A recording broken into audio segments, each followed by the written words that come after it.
Hello everyone, আসসালামু আলাইকুম।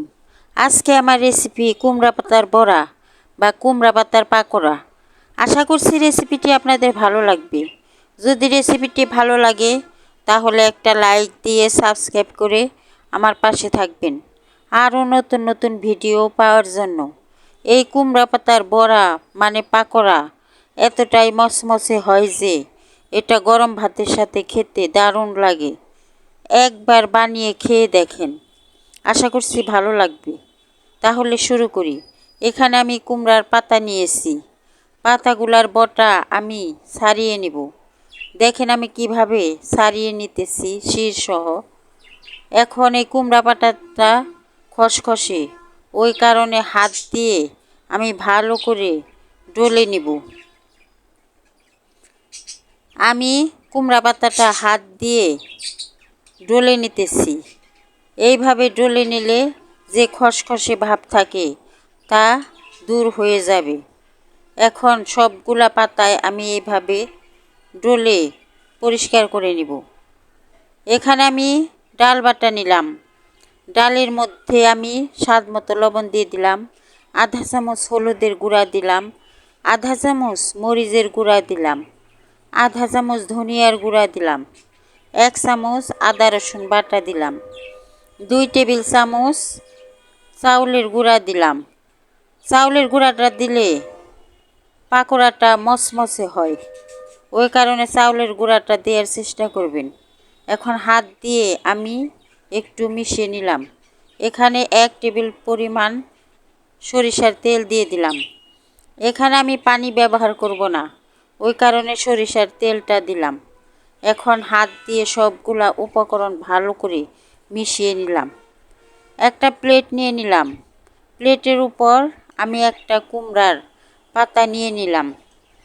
এখন ডাউলের যে ব্যাটারটা তৈরি করে রেখেছি তা আমি কুমড়া পাতার উপরে হাত দিয়ে ভালো করে মেখে নেব। দেখে বুঝে নিতে হবে কিভাবে কুমড়া পাতাটা আমি তৈরি করে নিতেছি। এখন এক পিঠ তৈরি হওয়ার পর আমি ভাঁজ করে কুমড়া পাতার উপরে আবারও ডালের ব্যাটারটা দিয়ে দিব।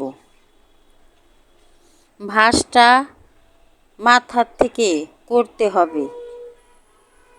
এখন আমি ভাঁজ দিয়ে নিব, মানে এক পিঠ ডাল দেয়া হয়ে গেছে। দেখেন আমি কিভাবে ভাঁজটা করতেছি। এখন এই ভাঁজ করার পরে আবারও পাতার উপরে আমি ডালের ব্যাটারটা দিয়ে দিলাম। আরেক মাথার ভাঁজটাও আমি দিয়ে নিব। এর উপরেও ডাল বাটা আমি একইভাবে দিয়ে মেখে নিব। মেখে নেওয়ার পর আরেকটা ভাঁজ দিয়ে আমি এর উপরে আবারও ডাল বাটা দিয়ে তৈরি করে নিব। আরেকটা ভাঁজ দিয়ে নিলাম। দেখে বুঝে নেন কিভাবে ভাঁজটা দিলাম। এখন আবারও ডাল বাটাটা আমি ভাঁজের উপরে দিয়ে দিলাম এক পিঠ। আবার এই পাতাটাকে উল্টিয়ে আরেক পিঠেও ডাল বাটাটা দিয়ে দিব। আরেক পিঠেও আমি ডাল বাটাটা একইভাবে দিয়ে নিতেছি।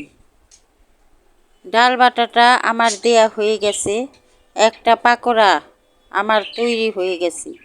এইভাবেই আমি সবগুলা পাকোড়া তৈরি করে নিব।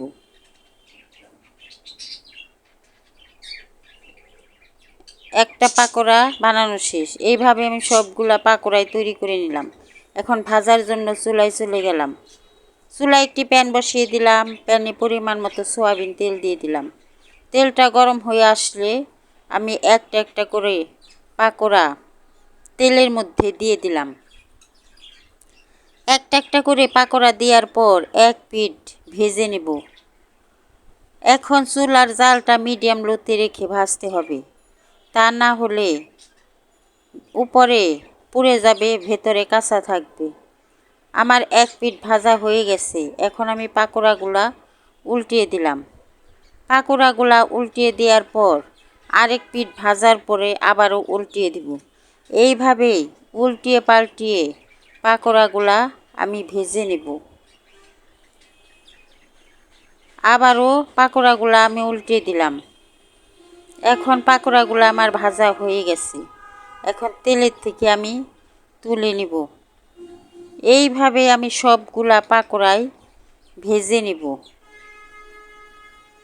আমার পাকোড়া তোলা হয়ে গেছে আর সবগুলা পাকোড়াই ভাজা হয়ে গেছে। এখন আমি একটা প্লেটে সাজিয়ে নিলাম। কেমন লাগলো কুমড়া পাতার বড়া মানে পাকোড়া? একবার বানিয়ে খেয়ে দেখেন, আশা করছি ভালো লাগবে। যদি আমার রেসিপিটি আপনাদের ভালো লাগে তাহলে একটা লাইক দিয়ে সাবস্ক্রাইব করে আমার পাশে থাকবেন। ধন্যবাদ সবাইকে।